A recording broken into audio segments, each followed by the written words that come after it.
Halo semuanya, apa kabarnya? Semoga dalam keadaan sehat selalu semuanya. Perkenalkan, saya Mehar Torsnabang Kecitorus, dosen dari Institut Teknologi PLN, Fakultas Ketenagalistrikan dan Energi Terbarukan. Saya ditempatkan di program studi S1 Teknik Elektro. Nah, pada video ini saya akan sedikit menjelaskan tentang salah satu pembelajaran yang saya ampu, yaitu sistem SCADA. Nah, ini kurang lebih saya akan menjelaskan sedikit tentang diri saya, kemudian saya akan menjelaskan tentang CPL CPMK terhadap mata kuliah ini, dan sampai ke sub CPMK-nya, kemudian saya juga akan memberikan sedikit contoh bagaimana saya menjelaskan materi ini di kelas. Ini sedikit singkat dari saya. Saya lahir di Jayapura, 20 Mei 90. Sekarang saya tinggal di Tangerang, Sibruk. Ini beberapa mata kuliah yang saya ampu karena saya di elektronika harus lemah ya dibilang, atau elektronika industri. Ini mata kuliah saya yang saya ampu yaitu PLC, elektronika, renggal listrik 2, dan yang lainnya. Salah satunya itu sistem SCADA yang berada di semester 7 pada program S1 Teknik Elektro. Ini CV saya dari Satya Wacana, S1-nya, S2 saya di UGM. Saya bergabung di TPLN tahun 2018. Saya membangun beberapa penelitian ya di bidang energi terbarukan, kemudian manajemen sistem, smart farming, survival culture, digital twin, dan research intelligence. Oke. Mungkin kita langsung saja masuk ke dalam skadanya sendiri. Sebenarnya tujuan utamanya dari mata kuliah ini yaitu kita memberikan pemahaman kepada mahasiswa tentang bagaimana sistem komunikasi di dalam sistem tenaga listrik itu sendiri, terkhususnya ini berbasis pada SCADA, Supervisory Control and Data Acquisition. Kemudian kuliah ini akan kita isi dengan bagaimana berkomunikasi, bagaimana komputer itu mengendalikan tenaga listrik, kemudian perangkat-perangkat apa saja yang dibutuhkan untuk sistem SCADA, bagaimana step by stepnya kita mengembangkan sistem SCADA di ketenaga listrikan, kemudian bagaimana kita menghitung ya, menilai kinerja dan keandalan sistemnya, bagaimana data itu dari hulu ke hilir ya, dia saling berkomunikasi, kemudian apa namanya sistem pengendalian otomatis kita bangun, sistem human machine interface-nya kita bangun, apa-apa yang dibutuhkan secara hardware, sistem software ya. Kemudian bagaimana sih sebenarnya SCADA itu akan membantu pengguna atau membantu pelaku ketenaga listrikan itu dalam ekonomi ya, dalam transaksi energi, dalam uh, intinya kan kita kalau berbisnis ya kita harus mendapatkan untung ya istilahnya. Bagaimana kita bisa membangun sistem SCADA ini sehingga membantu bisnis kita di bidang energi.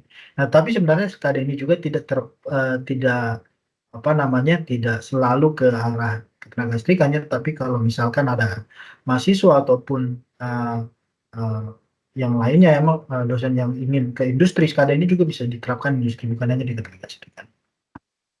Nah, ini silabus untuk mata kuliah SCADA kira-kira seperti ini ya.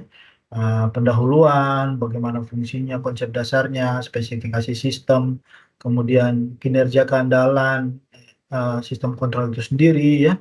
Kemudian dilanjutkan dengan UTS ya di pertemuan 8 karena ini 16 kali pertemuan ya dalam satu semester. Kemudian WISE-nya kita akan belajar tentang perangkat-perangkat substation, bagaimana sistem komunikasi di SCADA, kemudian apa kebutuhan-kebutuhannya untuk dikembangkan, kemudian bagaimana SCADA itu berperan dalam manajemen transaksi energi ya.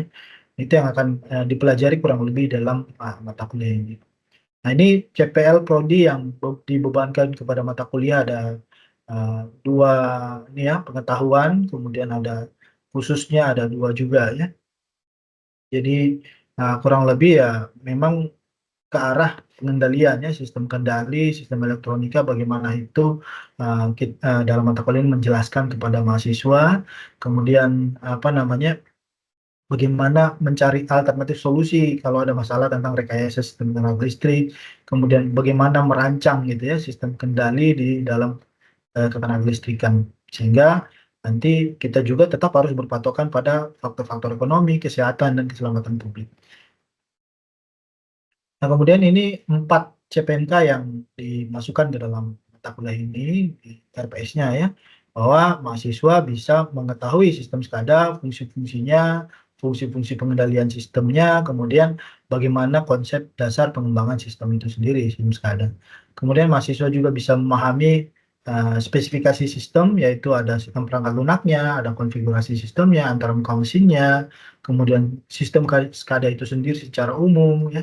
Kemudian bagaimana manajemen energinya, bagaimana manajemen distribusinya, bagaimana kita melakukan otomasi pelanggan, kemudian sarana apa saja pengendalian yang butuh dibangun gitu ya untuk memenuhi kebutuhan spesifikasi SCADA ini. Kemudian kita juga bisa melakukan perhitungan bagaimana kinerja dan keandalan dari sistem kontrol yang kita sudah bangun.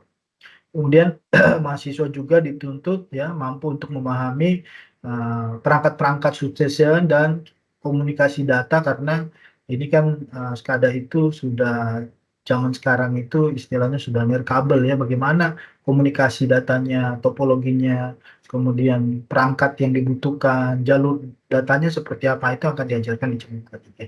Kemudian mahasiswa juga dituntut ya mampu mengetahui dan memahami pengembangan sistem pengendalian itu, karena sistem kontrol SCADA ini sendiri dibutuhkan untuk pertimbangan ekonomis ya. Kemudian ada future tentang kebutuhan di masa mendatang, bagaimana tata pengembangannya sehingga sistem itu mampu bukan hanya kita bangun tanpa keuntungan apa-apa, tapi bagaimana sistem kita itu bisa mengontrol, memprediksi perkembangan daripada kita punya perangkat itu sendiri gitu ya, jasa atau produk yang kita hasilkan. Ini CPNK-nya yang diturunkan daripada CPNK yang tadi ke beberapa pertemuan tadi. Nah, ini juga akan kita nilai ya dalam setiap pertemuan, akan dimintakan kepada mahasiswa untuk melakukan review. Kemudian juga dalam perkuliahan saya biasa juga menggunakan metode open-ended question, membuka diskusi ya, sehingga kita bisa lebih luas lagi pemahamannya tentang materi yang saya berikan. Kemudian ada juga saya sedikit menguji gitu ya, apakah sudah masuk atau belum dengan close-ended question, sehingga mahasiswa saya bisa menilai bahwa sudah sampai di mana nih mereka mampu gitu ya menyerap materi yang saya berikan. Ada juga di tengah-tengahnya saya akan di pertemuan 5 dan 10 saya memberikan kuis ya, sesuai dengan DPS saya memberikan kuis di pertemuan 5 dan 10, itu bobotnya sekitar 10% sekali kuis. Ya, ini kontrak perkuliahannya kurang lebih seperti ini, di mana kuliah bersifat offline. Saya minta untuk mahasiswa masuk jadwal perkuliahan, absensi perkuliahan dilaksanakan 15 menit setelah kuliah dimulai. Ya, kemudian sesuai dengan sistem yang ada di TPLN juga, bahwa kehadiran kalau tidak mencapai 75% maka tidak bisa mengikuti ujian semester. Kemudian ini adalah bobot penilaian saya pakai, kehadiran 10%, tugas 20%, UTS 30%, dan UAS 40%. Berikut adalah literatur yang saya pakai untuk mengajar, ada 3, yaitu teknologi sistem pengendalian tenaga listrik berbasis SCADA ya, dari ini memang karena SCADA itu sebenarnya sudah lama ya, dan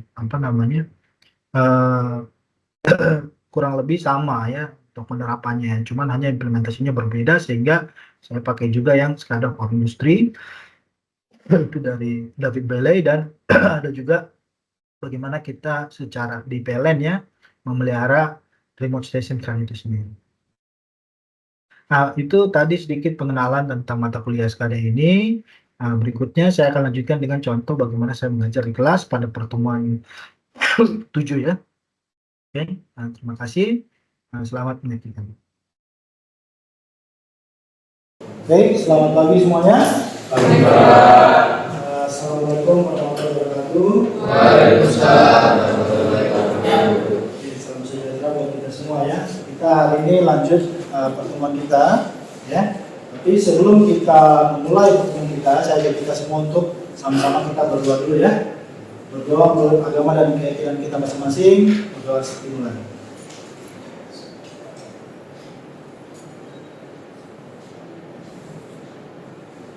Berdoa selesai.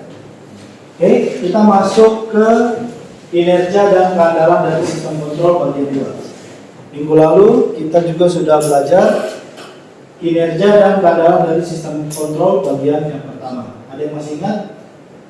Siapa yang bisa menjelaskan? Bintang, silakan. Baik, izin menjawab Pak. Sebelumnya perkenalkan saya Bintang Malaki dengan NIM 2021-11198. Jadi sebelumnya itu di pertemuan sebelumnya kita membahas tentang kinerja dan keadaan sistem kontrol juga, di mana untuk bahasannya itu ada mencakup tiga bahasan pokok, yaitu software atau perangkat lunak, kemudian ada hardware atau perangkat keras, dan yang terakhir itu database. Nah, kemudian dari ketiga ini kita ingin mengetahui nih dari masing-masingnya ini bagaimana sih cara kita untuk mengetahui suatu sistem kontrol itu dinilai bagus atau tidaknya, seperti itu.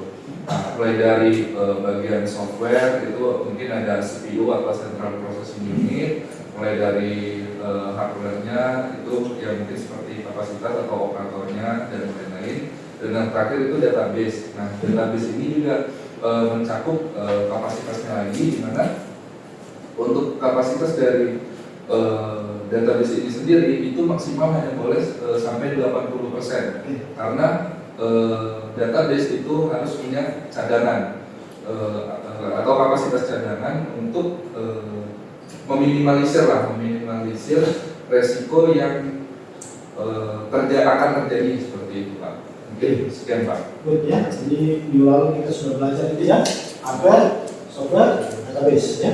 Untuk kita bisa menilai bagaimana atau membangun sistem kita dengan kinerja dan keadaan dari sistem kontrol kita. Hari ini kita akan lanjut lagi ya untuk materi tentang yang kedua ya. Ada beberapa hal yang akan saya jelaskan ya, yaitu ada reliability atau keadaan. Jadi ini betul-betul secara sistem. Kalau minggu kita secara kebutuhan kita ya, perangkat kita ya. Kemudian kita juga bisa lihat dari mean time to failure. Atau mean time between failure. Ya, nanti saya akan ajarkan di belakang apa itu mean time failure, mean time between failure. Kemudian bagaimana kita menghitung sistem availability kita.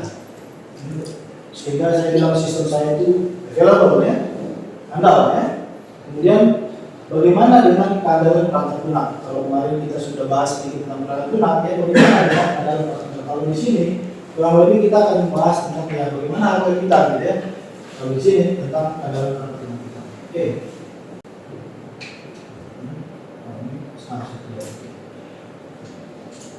Mungkin sebelum kita ke sini ya, ada yang sudah baca ya materi minggu lalu yang kita sudah bahas ya, dan hari ini sudah saya baca juga. Ada yang mungkin bisa menjelaskan sedikit tentang apa itu reliability.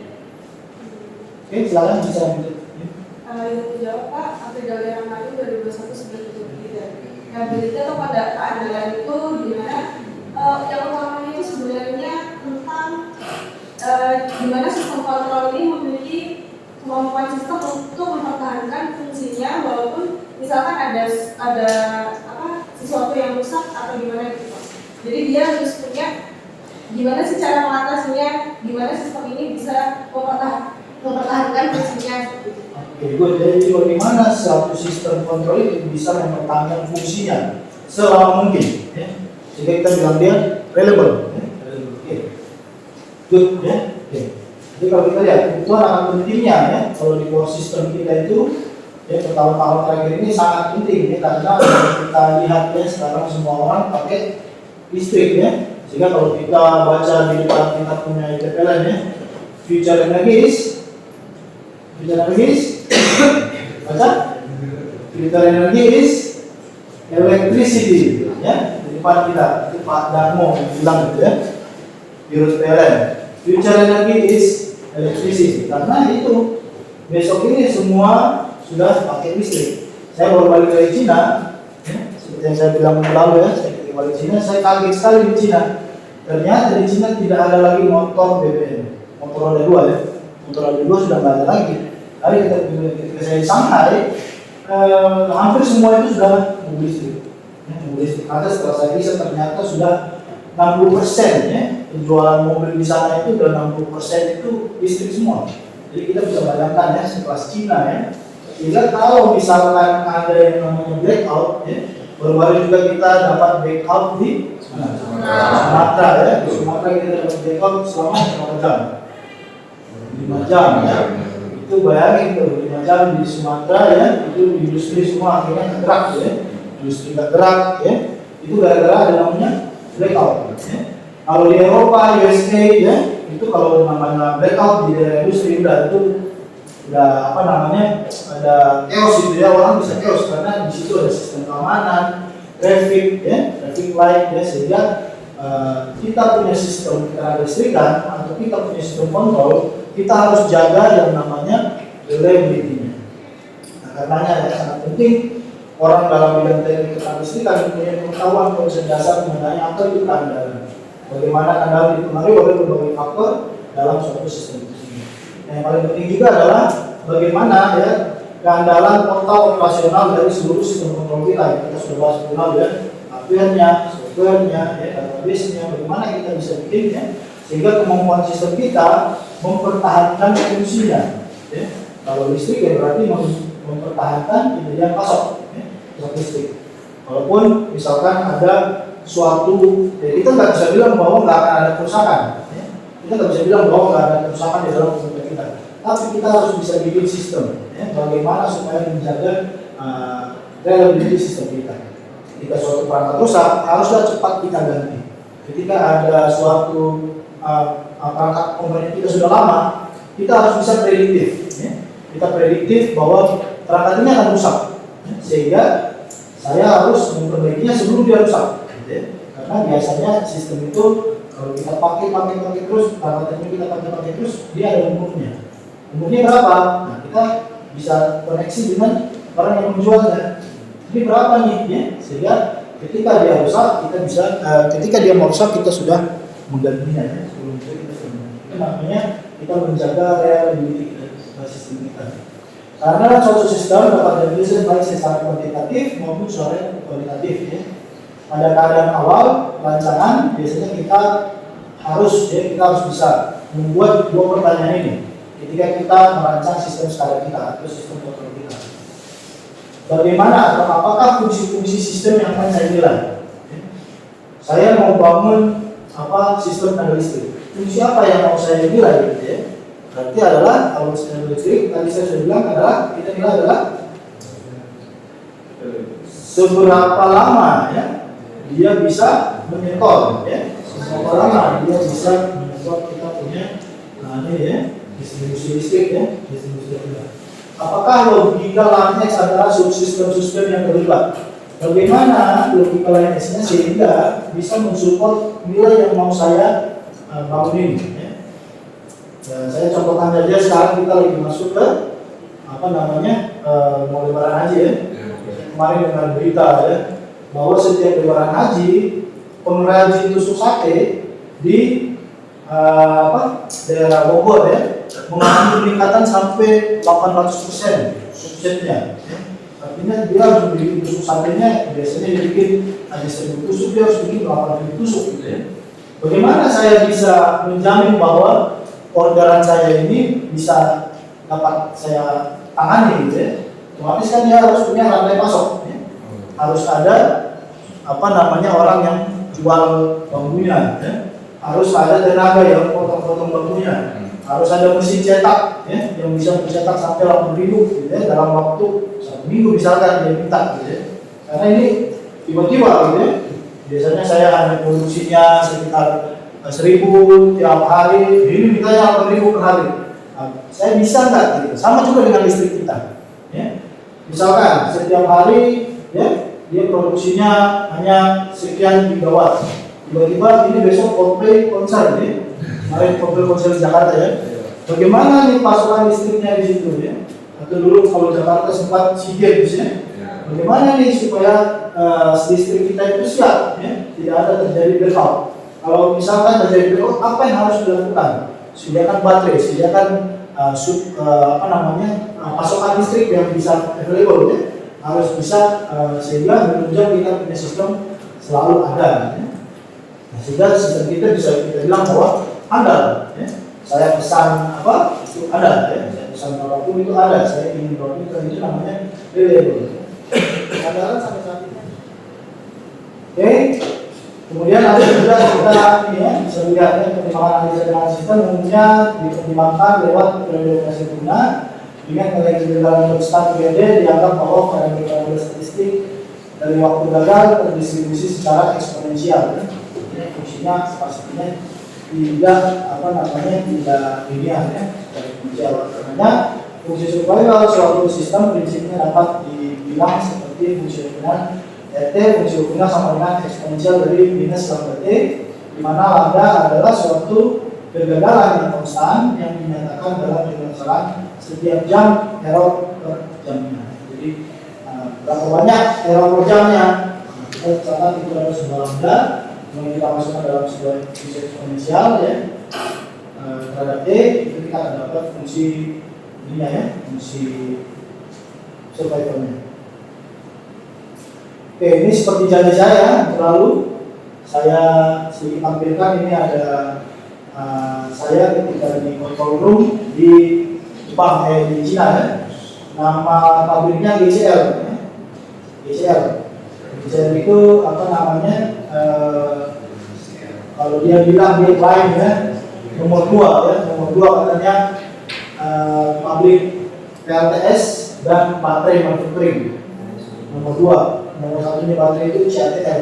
Ya, itu kalau CATL itu dia bilang dia mampu garansi ya, atau tadi lifetime-nya bisa sampai 8 tahun. Ya. Kalau Wuling mobil sekarang ya, kalau beli 3 tahun lalu, Wuling itu baterainya harus sudah diganti. Ya. Sudah diganti karena dia lifetime-nya hanya sekitar 3 tahun. Sudah masuk masa wear-out itu. Nah, kalau kita ganti mobil Wuling itu baterainya aja sudah 120 juta. Padahal harga mobilnya beratusan juta gitu ya. Jadi bayangin harga maintenance-nya untuk baterai itu mahal. Nah, kalau di sini mereka sudah klaim garansinya 8 tahun, artinya dia klaim spesifikasinya adalah saya mampu sistemnya dia itu hanya turun 20%. Dia punya kapasitas baterai, artinya tadi dia bisa baterainya itu bisa 15 watt hour ya. Hanya bisa dia klaim selama 8 tahun hanya akan turun 20%-nya dari 15 kilowatt hour ya. Itu dia klaim gitu ya. Sehingga orang berani beli ya, tapi harganya memang mahal. Jadi berani beli item. Ya. Ini tadi kontrol sistemnya ya, kalau kita lihat di sini ini ada videonya. Ini di sini live video ya, kita bisa lihat apa yang terjadi di pabrik manufacturing kita. Seperti spaceship ya. Nah, kita kayak di software angkasa ya. Kemarin sama teman-teman di Kementerian sama teman-teman dari ini, sama-sama kecil. Jadi misalnya di sana sudah pakai robot untuk produksi. Nah, ini ada proses ada sistem membuat data sama pemakai hampir semuanya sudah mesin. Manusia cuma sedikit saja. Dan yang masuk itu semuanya harus pakai pakaian ini kalau di pabriknya ya, pakai APD lengkap ya.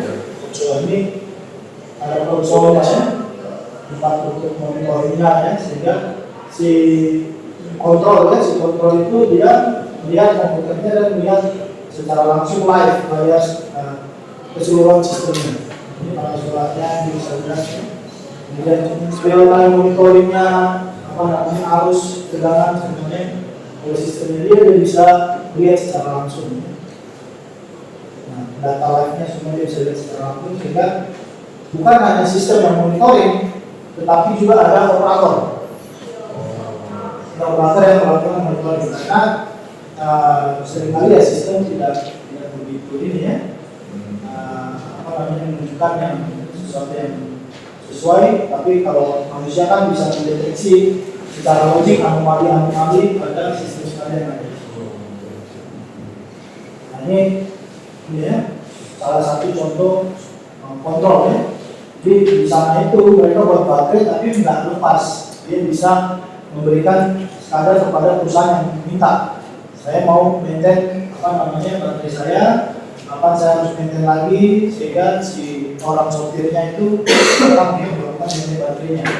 Nah, itu PLTS-nya sudah gradasinya berapa persen, ya, bisa ketahuan dari sistem kontrol. Oke, ini tentang reliability ya, untuk meningkatkan keandalan kita ya nantinya. Kita harus bisa menghitung beberapa hal ya.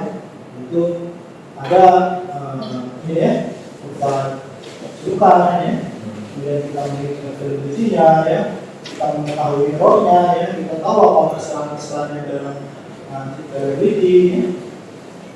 Ya. Oke, sampai sini ada pertanyaan dulu, silakan. Availability.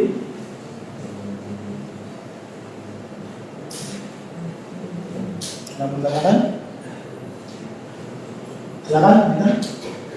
Izin bertanya Pak, sebenarnya kami menanggapi 2021 tadi kan untuk error tadi kan juga ada software, hardware, itu masing-masing 25%. Oke. Dan yang terakhir itu ada error atau ya kesalahan manusia. Nah, untuk saya lebih penasaran ke perangkat kerasnya.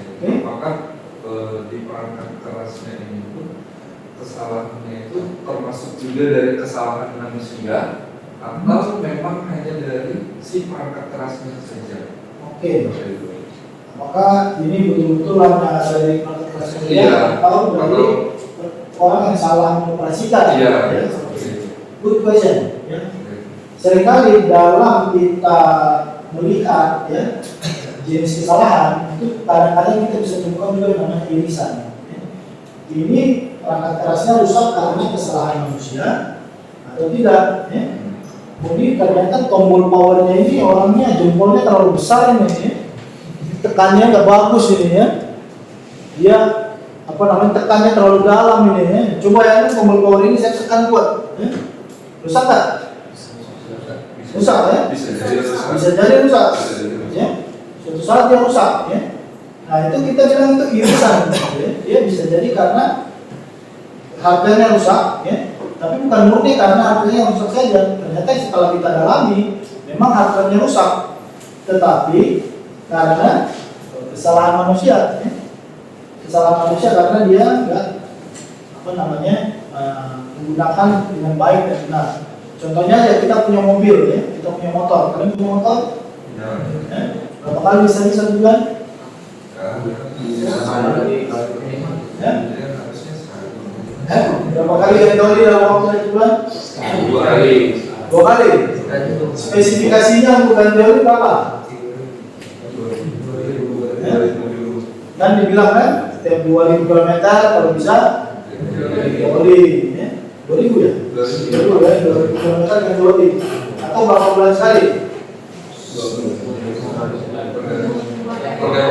Pemakaian. Ya. Suatu saat kalian mogok ya. Suatu saat mogok ya. Atau banyak pecah atau banyak rusak ya. Setelah dilihat ternyata bukan karena banyak yang rusak atau bukan karena motornya mau tiba-tiba, tapi karena mungkin orangnya nggak pernah servis. Ya. Orangnya nggak pernah servis. Dia sebelum jalan nggak ngecek dulu ini bannya masih ada bunganya atau sudah ini ya, sudah gundul. Ya. Sehingga itu kita bilang juga bukan karena kesalahan perangkat keras saja, ya. Bukan karena memang mesinnya mati saja, tetapi memang karena ada kesalahan manusia. Harusnya waktu maintain, ya, tidak di maintain. Sehingga kita lihat paling banyak itu di sini. Kegagalan di sini itu murni, ya, memang karena hardware-nya, ya, yang tidak mampu sesuai dengan spesifikasi kerjanya. Yang kita bilang ini. Tetapi bisa jadi ini karena ini, ya. Makanya ini yang paling banyak, ya. Karena tidak di maintain, ya. Karena tidak diperlakukan sebagaimana seharusnya, operatornya tidak tersertifikasi, ya. Nah itu sehingga paling banyak itu kesalahan di manusia. Good question, ya. Oke. Saya kira kalau nggak ada pertemuan kita sehari ini sekian dulu, ya. Untuk absennya nanti silakan ke kelas berikan saya untuk absennya. Kita ketemu lagi di depan, ya. Di depan kita ujian, ya. Oke, kalau tidak ada saya tutup kelas kita. Selamat siang semuanya. Assalamualaikum warahmatullahi wabarakatuh. Waalaikumsalam warahmatullahi wabarakatuh.